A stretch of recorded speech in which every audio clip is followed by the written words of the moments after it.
Time ম্যাগাজিনে বিশ্বের 100 প্রভাবশালীর তালিকায় জায়গা পেলেন উপদেষ্টা নাহিদ ইসলাম। প্রতি বছর বিশ্বের প্রভাবশালী 100 ব্যক্তির তালিকা প্রকাশ করে নিউ ইয়র্ক ভিত্তিক বিখ্যাত এই মার্কিন সাময়িকীটি।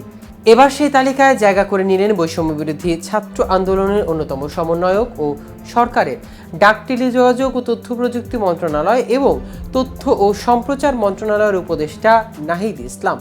কিন্তু কিভাবে এত অল্প বয়সে শীর্ষ ক্ষমতাধরদের তালিকায় জায়গা করে নিলেন উপদেষ্টা নাহিদ?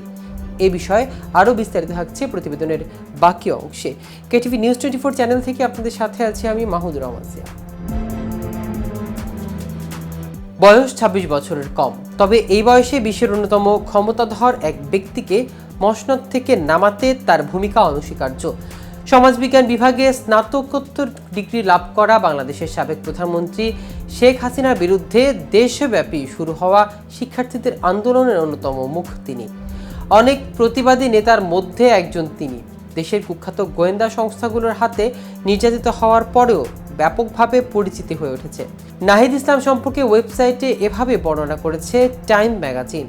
শেখ হাসিনা সরকারের পতনের পর ডক্টর ইউনূসের নেতৃত্বে দায়িত্ব নেয় অন্তর্বর্তীকালীন সরকার। এই সরকারের দুটি মন্ত্রণালয়ের উপদেষ্টা হয়েছেন নাহিদ। টাইম ম্যাগাজিনে নাহিদ সম্পর্কে আরও লিখেছেন, নোবেল বিজয়ী ডক্টর মোহাম্মদ ইউনূসের অন্তর্বর্তীকালীন সরকারের জেনজির এই দুই উপদেষ্টার মধ্যে একজন হচ্ছে নাহিদ ইসলাম, অন্য আরেকজন হচ্ছে আসিফ মাহমুদ সজীব ভুইয়া। টাইম বলেছেন, 15 বছরের কর্তৃত্ববাদী শাসনে বাংলাদেশের গণতান্ত্রিক ব্যবস্থা যেভাবে ভেঙে পড়েছে, এখন তাকে মেরামতের চ্যালেঞ্জ নিতে হচ্ছে নতুন সরকারের। এ বিষয়ে নাহিদের ভাষ্য, আমাদের নতুন প্রজন্মের পালস বুঝতে হবে। বাংলাদেশের রাজনৈতিক দলগুলোর মধ্যে সহিংসতা যে পালাক্রমে অবশ্যই তার অবসান হতে হবে। আমাদের সামনে এগিয়ে যেতে হবে।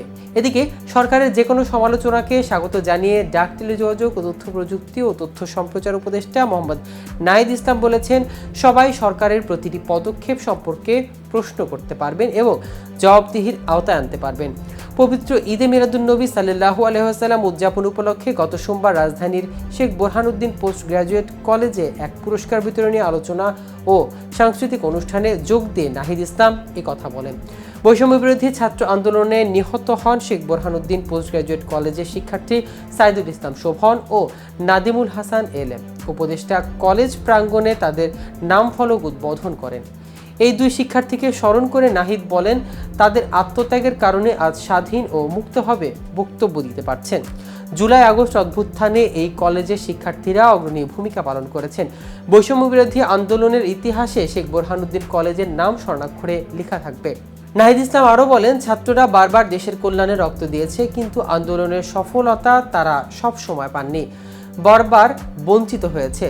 এবার সুযোগ এসেছে, ছাত্রদের আত্মত্যাগের প্রতিদান দিতে হবে। ছাত্ররা শিক্ষা জীবন শেষ করে যেন কর্মসংস্থান করতে পারেন এবং সেই পরিবেশ সৃষ্টি করতে হবে। দেশ গঠনে তরুণদের অংশগ্রহণ প্রয়োজন উল্লেখ করে তিনি বলেন, তরুণদের যোগ্য হয়ে বাংলাদেশকে নেতৃত্ব দিতে হবে। দর্শক, আজ এ পর্যন্তই। সারা দেশের নিত্য নতুন সকল আপডেট পেতে কেটিভি নিউজ 24 এর সাথেই থাকুন। ধন্যবাদ সবাইকে।